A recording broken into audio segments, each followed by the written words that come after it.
Assalamualaikum. Welcome to Member Spotlight by Allied Muslim Chamber of Business. AMCOB is a membership-based social enterprise with a mission to create a thriving Muslim business community. It's the power of collective wisdom, continued learning, and thought leadership brought together for Muslims by Muslims. Our core belief is that business leaders thrive when they have access to a supportive community of peers who challenge and inspire each other. Today, we have with us our member, Dr. Sohail Masood. Dr. Masood is known as a pioneer in the home infusion industry, as well as an accomplished serial entrepreneur and philanthropist. Known best for his work with the IVIG and home infusion therapy, Dr. Masood has also founded a number of companies and is an advocate and supporter of many nonprofit organizations. Welcome, Dr. Masood. Thank you. Assalamu alaikum. Assalamualaikum.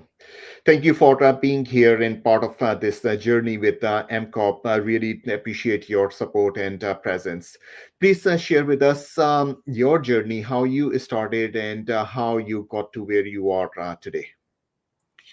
So I came from Pakistan in 1981 as a foreign student. I did my undergraduate at USC in Southern California, and I also did my Doctor of Pharmacy from USC in 1988. Then I went to New York, 1 year residency in hospital pharmacy at Brookdale Hospital. Then in 89, I came back to Los Angeles, and I worked for a couple of years at Hospital of the Good Samaritan in Los Angeles. And then eventually I started my first home infusion company in 1992 called Crescent Healthcare. By that time, I really pioneered the use of IVIG, which is intravenous immune globulin, with Dr. King Ingle, using it for neuromuscular diseases like CIDP and myasthenia gravis, which eventually expanded to treat a lot more other diseases that were unknown uses at that time. I grew Crescent to become the largest home infusion company in California with 8 pharmacies in the state and the nursing offices. And then around 2004, I got partners involved and I exited the company. I still owned it, but exited the company, and they had their own team who ran the company. Didn't do a good job. So in 2010, end of 2010, 2011, I started KabaFusion. So 2010, we got licensed and we had our first pharmacy in Southern California. And then from there on, we continued growing. And right now, Kaba has almost 35, 40 pharmacies nationwide. We are valued at about $2 billion with $1 billion, $2 billion, $3 billion in revenues, and focusing again on home infusion, intravenous immune globulin, and all other intravenous drugs, including TPN, antibiotic, and pain management. So my journey really started as a student from Pakistan, ending up being a serial entrepreneur for the last 40 some years. Yeah. What brought you towards entrepreneurship? So in my family, my father was a government official in Pakistan. He was a chief accounts officer for Pakistan Railways.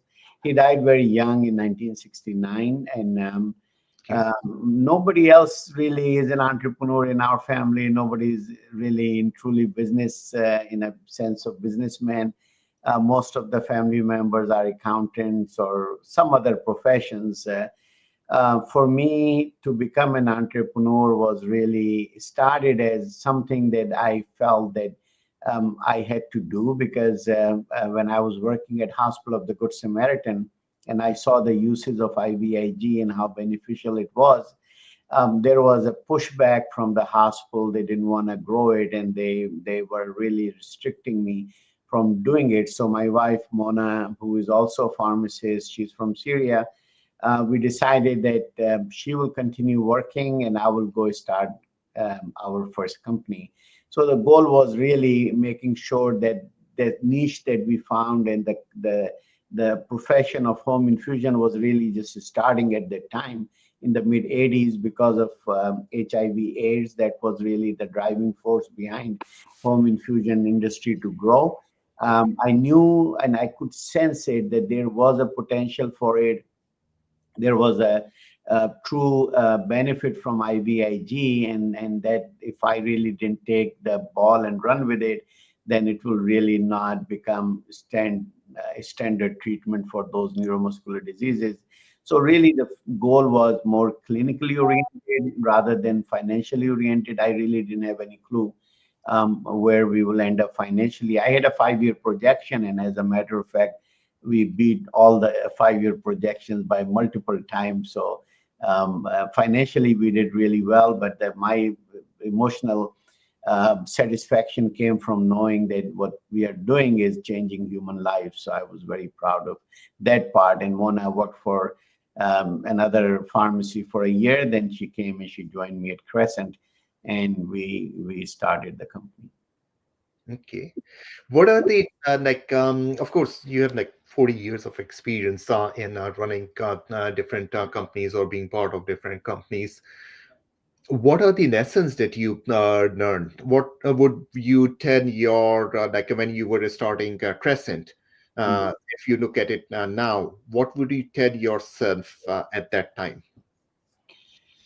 Well, to be honest, learned a lot of lessons, and I'm still learning. That's what life is all about. It's always learning, and people who stop learning are the ones who start making mistakes. So one thing is definitely when you're an entrepreneur, I learned that there is a progression from being an entrepreneur to the CEO. And a lot of people, including myself at Crescent, couldn't do it. I continued being an entrepreneur, going on the road and trying to build the business, not focusing on what I already had and bring efficiencies in what already existed. So I was spending a lot more time being on the road, doing all the silly things rather than sitting behind a desk and look at the company and see how I can manage the growth of the company. And that's really what gave me the chance when I got out of Crescent in 2004, and when I started Kaba in 2010. Those 6 years really gave me an idea of how the CEOs should behave and how they should grow the company. And not just that Kaba, in between Crescent and Kaba, there was another company called Blackstone, which created an infusion pump, which I sold to Baxter. So there as well, I was looking at because we had an hired CEO, how we can manage him and grow the company. So it was all a learning process to become from entrepreneur to CEO. So that was the part about professional growth. Personally, went through a lot of hardship financially, came to points many times where we ran out of funds and there were really walls in front of us and how to break them and continue growing the company. Then there were some personal challenges from people initially that I trusted and brought in the company. They behaved badly. I just want to put it mildly, and I had to get rid of them. But it showed me some part about human trust and things, but it did not make me cynical. I still believe, I still support Pakistani people. I still support Muslim employees and members to be hired in the company.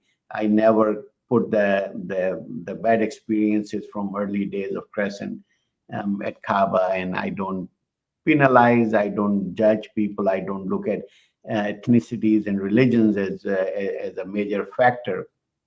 I think we all have the chance to grow and succeed and be trustworthy human beings. Mhm. All right. So you talked about moving from being an entrepreneur to a CEO. So what are in your mind, like what are the specific tasks that CEO has to do? All right. So if you really look at entrepreneur,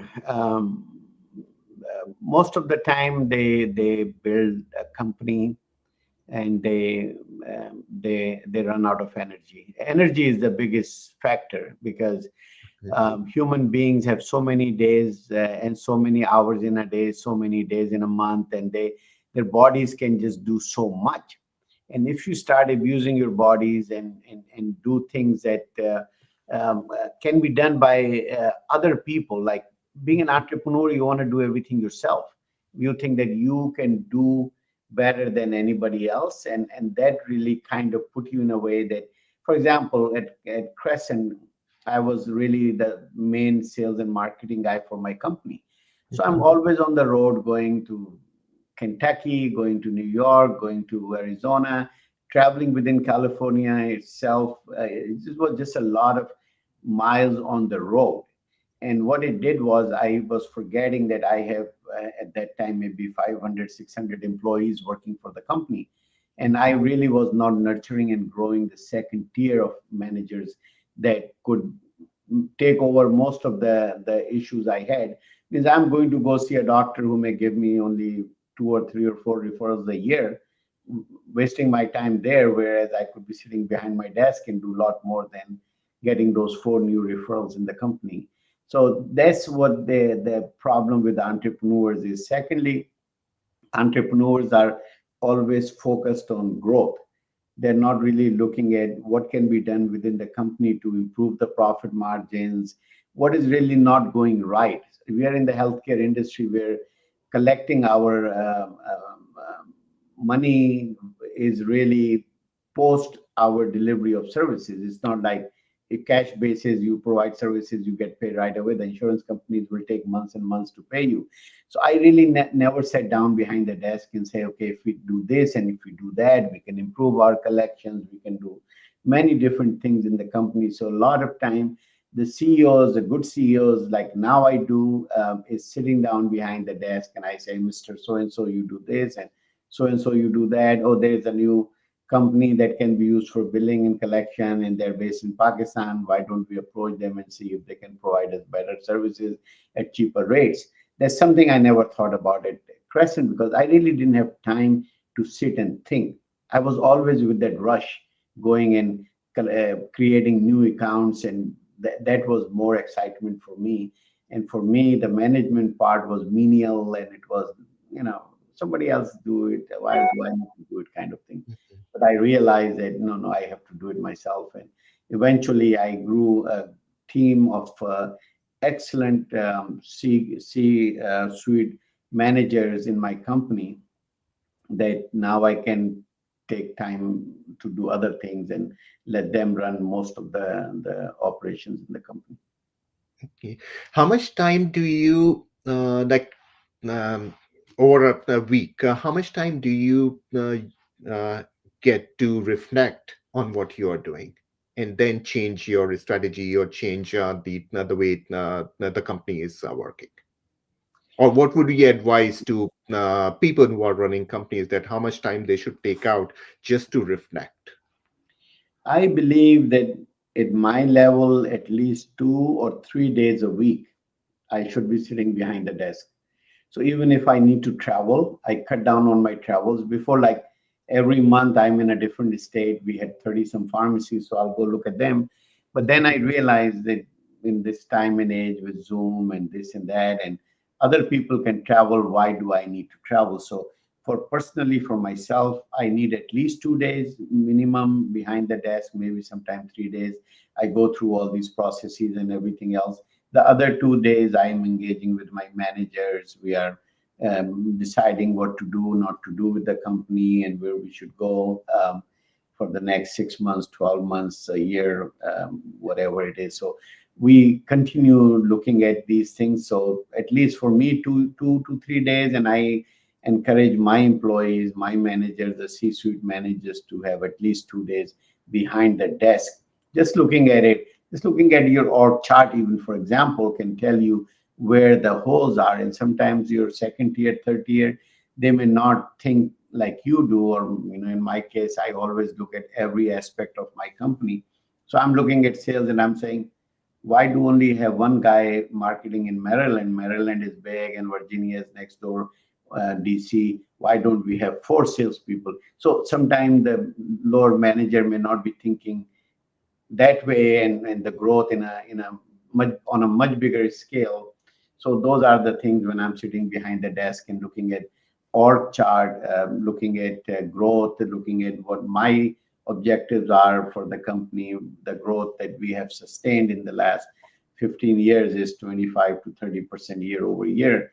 And that becomes very difficult as your numbers grow, but now we continue to meet and beat all those numbers. Okay. So, what's the future do you see of KabaFusion? So KabaFusion is in an industry which is a very stable industry.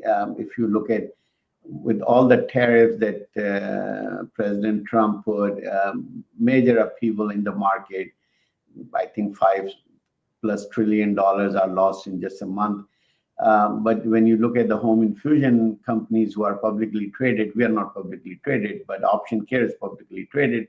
You look at their stock and see there was no change, negative change on their share value. So it shows you that this is a very stable market. It's continuously growing. People are getting old. They will need a lot more drugs than they're getting today. Most of the newer drugs they're coming out where in the past they only had the oral medications. Now the injectable drugs are coming out and infused drugs are coming out, and they are the ones that Kaba provides. So if let's say in the past medication for diabetes was, let's say, metformin, which is an oral tablet that you take on a daily basis. Then came Ozempic, which is really a huge difference it made in the diabetic population when it comes to controlling their diabetes and also helping them lose weight and cardioprotective and all kind of good things. It's injectable drug. Somebody has to teach the patient. You cannot just go to your CVS and buy it from your CVS like you look. So those are the drugs. They're growing in number. There are a lot of also genetically modified drugs coming out in the market. They need to be closely monitored when they're being infused. So our nurses sit with the patient. We infuse the drug. We're monitoring them, making sure that there are no real bad side effects from those drugs. So that's where home infusion industry and KabaFusion is. Okay. Do you have any perspective on the healthcare industry in general? Within the, yeah, and you are only operating in the US, correct? Yes, only Okay. US. Only in the US. Yeah, so healthcare, we know that we may live without a car. We cannot live without taking our medications. People are living longer, people are living healthier, is because of healthcare, and especially in industrialized countries like USA. And I think the USA has the best healthcare model, which is like halfway between socialized and pay only model. So we have Medicare, Medicaid, which is really technically the socialized way that you see in Europe and Canada. But then you can also buy your own insurance and provide healthcare to yourself and your loved ones, which may not be available in England and Canada, or if they are, they're on a very limited scale. So healthcare is something that is absolutely necessary. You have to take care of yourself. When you see your loved ones, God forbid, somebody has cancer, somebody has congestive heart failure, somebody has diabetes, you need to treat those diseases because otherwise the complications can be tremendous, leading to death in many cases. So healthcare is here to stay. Healthcare will be an industry, even with all the changes. Yeah, there will be some impact with artificial intelligence and all that, but healthcare is always a standard for last at least 2,000 years that we know history. Healthcare has always been there. Okay. All right. And we are, my apologies, we are over time, but I just wanted to ask a few more things. You are a big philanthropist as well. And what are the causes that you support? So my goal really is focusing on what is going on in USA and where I can benefit people. I have some interaction with Unity Productions Foundation. They make documentaries for PBS promoting the correct view of Islam and the Muslims. So that is very important for me. There are some other institutions that I support, but really the biggest one for me, where I put most of my energy, and money is supporting Down syndrome organizations. My son Omar has Down syndrome. He's 28 years old, and actually 29 years old now. And I opened a comic book store for him called Omar's World of Comics in Lexington, Massachusetts.